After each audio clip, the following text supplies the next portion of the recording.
Episode 1 में अभी तक आपने देखा कि स्वाति और सिब्बू रात के समय फोन में गेम खेल रही होती है और वहां उनकी मम्मी आकर उनका फोन छीन लेती है और उनको सोने के लिए कहती है। पर सिब्बू और स्वाति दोनों को ही नींद नहीं आ रही होती, इसलिए वो दोनों मम्मी के पास कहानी सुनने के लिए जाती है। लेकिन मम्मी गुस्से में उनको वहां से भगा देती है। फिर वो दोनों दादी के पास जाती है। फिर दादी उनको कहानी सुनाने के लिए मान जाती है और ऑप्शन देती है कि उन्हें किस तरीके की कहानी सुननी है। स्वाति दादी को भूत की कहानी सुनाने के लिए बोलती है। दादी उन दोनों को कहानी सुना ही रही होती है कि तभी दादी एकदम से ऐसा नाम ले लेती है जो गलती से भी नहीं लेना चाहिए था, क्योंकि वो नाम लेते ही उस भूत की आत्मा उस इंसान के अंदर आ जाती है। और दादी के साथ भी बिल्कुल यही हुआ। अब दादी के अंदर भूत होने की वजह से वो भूती हरकतें करने लग जाती है। इस वजह से सिब्बू और स्वाति दोनों बहुत ही डर जाते हैं, लेकिन उनको अभी तक समझ नहीं आता कि दादी अजीब हरकतें क्यों कर रही है। और दादी के अंदर आए भूत ने मम्मी को भी नहीं छोड़ा और मम्मी की गर्दन पकड़कर हवा में उठा दिया, जिससे अब स्वाति, सिब्बू और मम्मी तीनों बहुत डर जाते हैं। इस पूरी कहानी को समझने के लिए आप जाके एपिसोड 1 देखो और अब देखते हैं कि एपिसोड 2 में क्या होता है।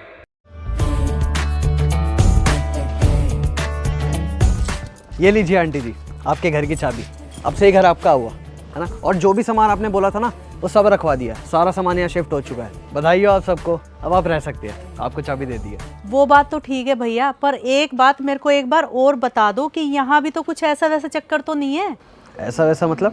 अरे भैया, ऐसा वैसा भूत प्रेत आत्माओं टाइप का कुछ? अरे हाँ जी, आप एकदम बेफिक्र होके रहो। मैं आपको कितनी बार बता चुका हूँ, यहाँ पर ऐसी कोई भी दिक्कत नहीं है। आप एकदम निश्चिंत होके रहो। और अगर आपको फिर भी कोई दिक्कत लगती है तो मैं आपको गारंटी देता हूँ, आपको कोई परेशानी नहीं होगी। और अगर आपको अब भी मुझ पे भरोसा नहीं है तो आप एक काम कर सकते हो, आप यहाँ पे 1 महीना रह के देख लो। अगर आपको सही लगा तो ठीक है, वरना आप एक काम करना, मेरी ब्रोकरेज भी मत देना। अब इससे ज़्यादा और मैं क्या ही कर सकता हूँ, है ना। अच्छा भैया ठीक है, अगर आप इतना बोल ही रहे हो तो कुछ दिन रह के देख लेते हैं। अच्छा आंटी जी, मैं चलता हूँ। नमस्ते। वैसे मम्मी, ये घर दिखने में अच्छा तो है। हाँ दीदी, बहुत सुंदर है। सुंदर है क्या? खाक सुंदर है।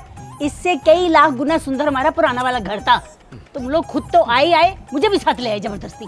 चलो अब।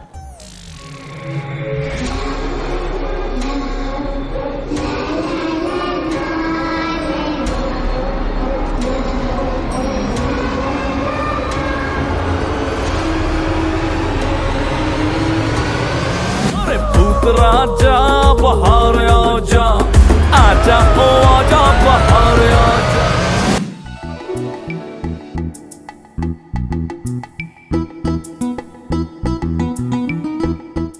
दीदी, हमने यहाँ आके सही किया क्या? मतलब घर चेंज करके प्रॉब्लम सॉल्व हो जाएगी क्या? मुझे तो अभी भी लग रहा है कि दिक्कत घर में नहीं थी, दिक्कत दादी में थी। मतलब दादी में है दिक्कत। मेरे में क्या दिक्कत है? मुझ पर क्यों आरोप लगा रहे हो? दिक्कत ना मुझ में है, ना इस घर में है, ना उस घर में थी। दिक्कत तुम लोगों की सोच में है। मुझे लगता है तुम लोग पागल हो गए हो।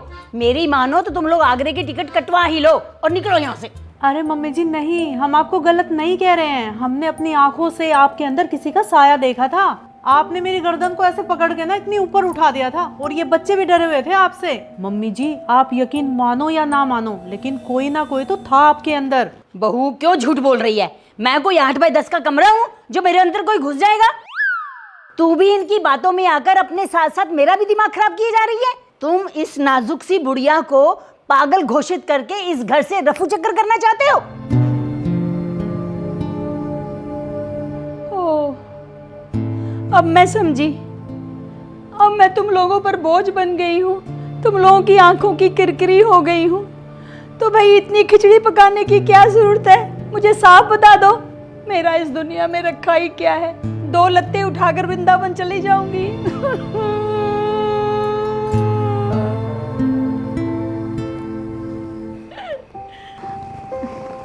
अरे मम्मी, आपने क्यों दादी को इतना सब बोल दिया? हमें ऐसे दादी को नहीं बोलना चाहिए था। मम्मी, दादी को सॉरी बोल देते हैं।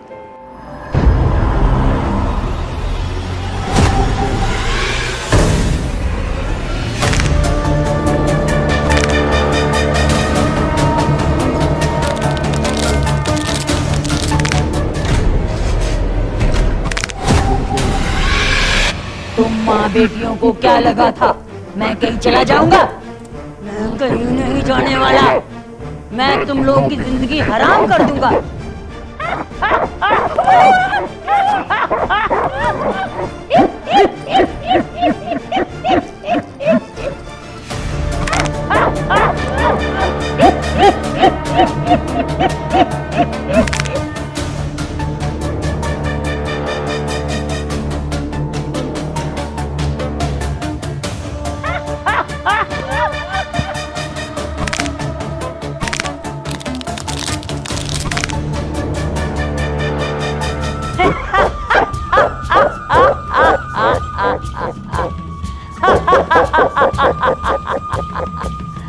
तुम लोगों को लगता था दिक्कत घर में है और घर बदलने से दिक्कत खत्म हो जाएगी।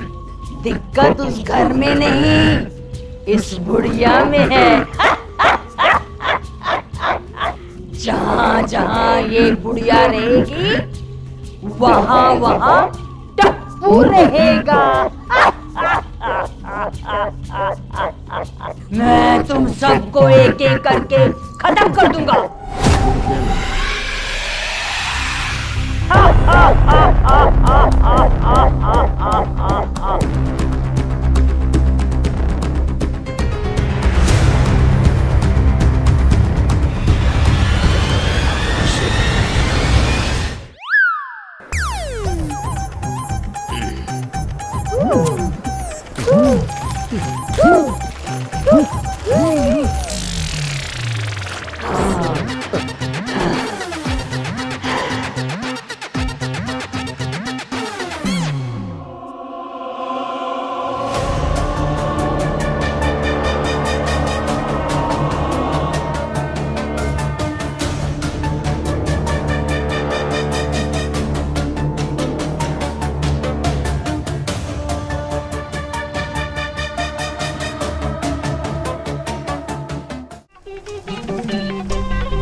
अरे बेटा ये तो बहुत ज्यादा दिक्कत हो गई है, मेरे तो दिमाग भी काम नहीं कर रहा है, करूँ तो क्या करूँ। नया घर पे लेके देख लिया। अरे मम्मी मैंने तो आपको पहले ही बोला था कि दिक्कत घर में नहीं है, दिक्कत दादी में है। अब देख लो। हाँ मम्मी, हमें तो 2 दिन पहले से ही पता था कि दादी में कुछ तो दिक्कत है और हमने आपको बताने की भी कोशिश करी थी, पर आपने हमारी एक नहीं सुनी। अब देख लो ना, हो गया सब दूध का दूध पानी का पानी। अरे बेटा हो गई गलती, लेकिन अब क्या करें। यहाँ सोसाइटी में हम नए नए हैं, हम यहाँ किसी को जानते भी नहीं। मदद ले तो किससे ले, किसका दरवाजा खटखटाए हम। अरे मम्मी ये तो वही ब्रोकर भैया है ना जिसने हमको घर दिलाएगा। हम ना इनको जाके ही रोकते हैं, ये कोई ना कोई हेल्प हमारी पक्का करेंगे। अरे अंकल रुको रुको, 2 मिनट रुको, हम अभी नीचे आ रहे हैं, कहीं मत जाना।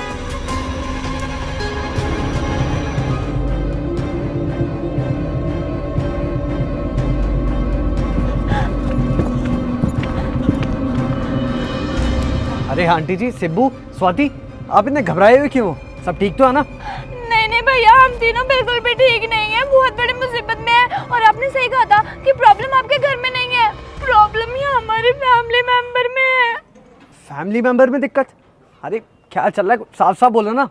भैया हमारी कुछ मदद कर दो, हमारे घर में ना भूत की प्रॉब्लम हो गई है। मेरी मम्मी में ना भूत घुस गया है। भैया आप किसी ऐसे बाबा या तांत्रिक को जानते हो जो भूत भगाने में माहिर हो? हाँ, मैं एक तांत्रिक को जानता तो हूँ जो ये सब काम करता है, लेकिन वो यहाँ पर नहीं आएगा, आपको वहाँ जाना पड़ेगा। इस सोसाइटी से दूर, नाले के पार, नदियों दूर किसी खंडर में रहता है, और हाँ, उसका नाम है खंडर बाबा। हाँ हाँ भैया हम चले जाएंगे, अब बस एड्रेस बता दो उनका। देखो आंटी जी, उनको ढूंढना थोड़ा मुश्किल तो है, लेकिन अगर आपने उनको ढूंढ लिया तो आपकी सारी प्रॉब्लम चुटकियों में ठीक हो जाएगी। ठीक है बेटा, वो सच में हमारी दिक्कत का समाधान कर देगा ना? अरे हाँ हाँ आंटी जी, वो काफ़ी पहुँचे हुए तांत्रिक कहलाते हैं। ठीक है बेटा, फिर तुम ना एक काम करो, हमारे साथ चलो और उस तांत्रिक का हमें पता बता दो। अरे नहीं नहीं आंटी जी, इतना टाइम नहीं है मेरे पास। अरे मैं ब्रोकर हूँ, मैं फ्लैट, घर, अपार्टमेंट बेचने बिकवाने का काम करता हूँ, और इस काम से वैसे ही मेरा थोड़ा सा खर्चा निकलता है। और आप ये चाहते हो कि मैं अपनी फैमिली की प्रॉब्लम छोड़ के आपकी फैमिली की प्रॉब्लम सॉल्व करता फिरूं? अरे नहीं नहीं आंटी जी, मुझे माफ़ करो, आपकी इतनी हेल्प कर दी वही बहुत है। अब आप जानो आगे। और हाँ, मुझे ना मेरी ब्रोकरेज पूरी देकर जाना, क्योंकि आपने अभी खुद ही एक्सेप्ट किया जो मैंने घर आपको दिलाया है वो एकदम ठीक है। राम राम। अरे बेटा, पता नहीं कहाँ कहाँ से आ जाते हैं। अरे भैया कर दो प्लीज मदद। अरे बच्चों अब क्या करें, लेकिन कुछ ना कुछ तो करना ही पड़ेगा ना उस तांत्रिक के पास जाने के लिए। कोई बात नहीं मम्मी, अगर उसने हमारी हेल्प नहीं करी तो क्या हुआ, पर एड्रेस तो पता चली गया है ना, हम खुद ही चले जाएंगे। अब कमर कस लो, क्योंकि असली खतरा तो अब शुरू होगा। अरे मम्मी दीदी दादी के लिए हमें इतना खतरा मोल तो लेना ही पड़ेगा, क्योंकि हमारी आखिरी उम्मीद भी वो खंडर बाबा ही है। चलो।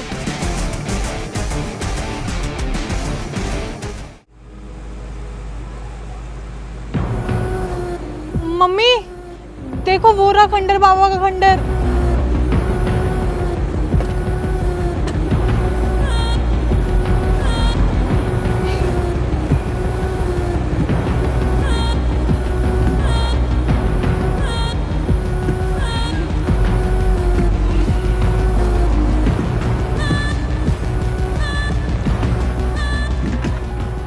मम्मी हम पहुंच तो गए हैं यहाँ पे। वो डीलर अंकल ने यही लोकेशन बताई थी, कैसे कैसे करके पहुंच तो गए, लेकिन बाबा तो यहाँ दिख नहीं रहे हैं। कितनी भूतिया जगह लग रही है।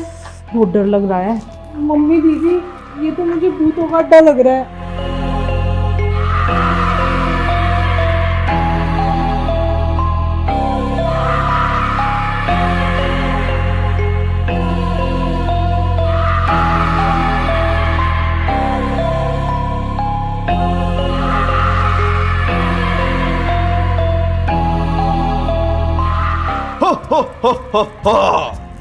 इसको पसंद है सेब, इसको पसंद है केला।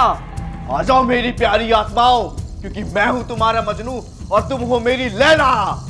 ओम क्लीम बाट स्वाहा। की बोलो सारा रारा।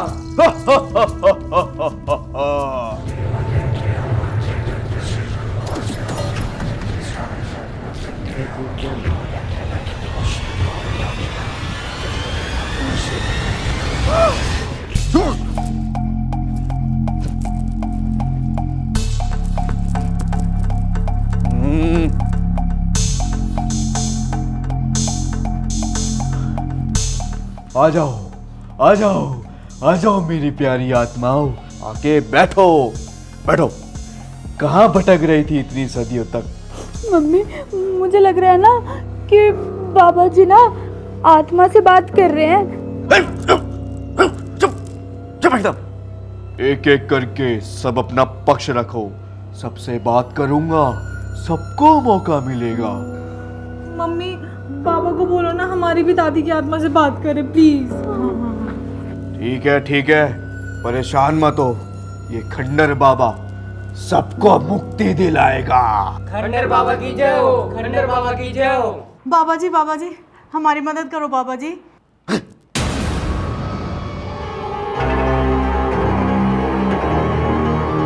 कौन है तू मूर्ख जिसने खंडर बाबा की तपस्या में भंग डाला?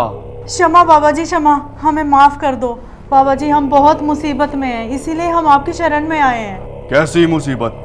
वो बाबा जी मेरी ना दादी के अंदर किसी भूत की आत्मा घुस गई है और जो हमारी जान के पीछे पड़ी हुई है। हाँ बाबा जी प्लीज आप हमारी मदद कर दो, वरना हमारी दादी हम सबको मार डालेगी।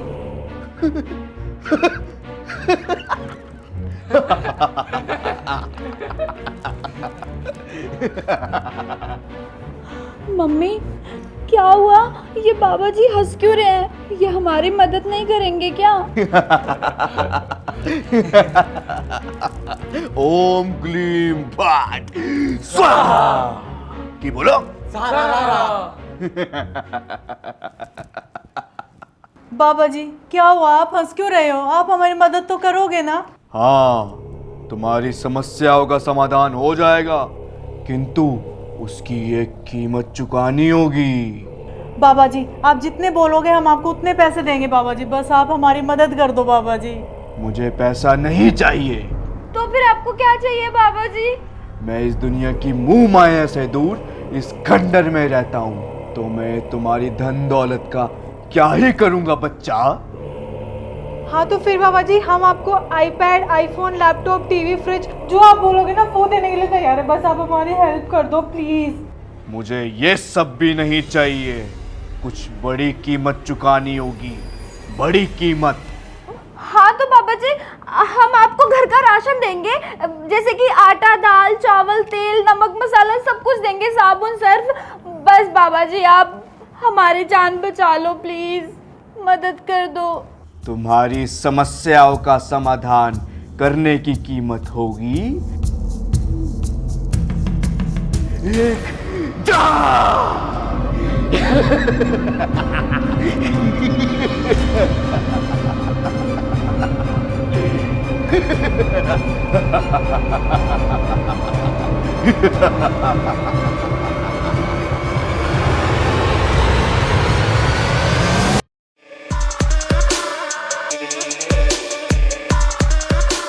एक क्यूटीज, तो कैसी लगी आपको ये वीडियो। आई होप आप सबको बहुत पसंद आई होगी। जैसे आपने एपिसोड 1 को प्यार दिया वैसे ही एपिसोड 2 को भी बहुत ज्यादा प्यार देना है। और हाँ, लाइक जरूर कर देना यार, क्योंकि आपके एक लाइक से मुझे बहुत ज्यादा मोटिवेशन मिलती है। एपिसोड 1 में 1.8 मिलियन व्यूज है बट लाइक्स 22K। यार this is not fair. Please like कर देना और जो मेरे चैनल पे नए हैं वो चैनल को सब्सक्राइब कर देना, ताकि जब मैं एपिसोड 3 लेकर आऊं आपको सबसे पहले नोटिफिकेशन मिले। और यार इस वीडियो का कौन सा सीन, कौन सा पार्ट आपको सबसे ज्यादा पसंद आया है वो भी मुझे नीचे कमेंट में जरूर बताना। मैं सबके कमेंट्स लाइक करूंगी, जितने हो सकेगा मैं रिप्लाई करूंगी। प्रॉमिस तो नहीं कर सकती बट हाँ मैं करूंगी। और अगर आप पार्ट 3 के लिए एक्साइटेड हो तो वो भी नीचे कमेंट कर देना। तो बाय बाय, लव यू। जल्दी मिलते हैं एपिसोड नंबर 3 के साथ।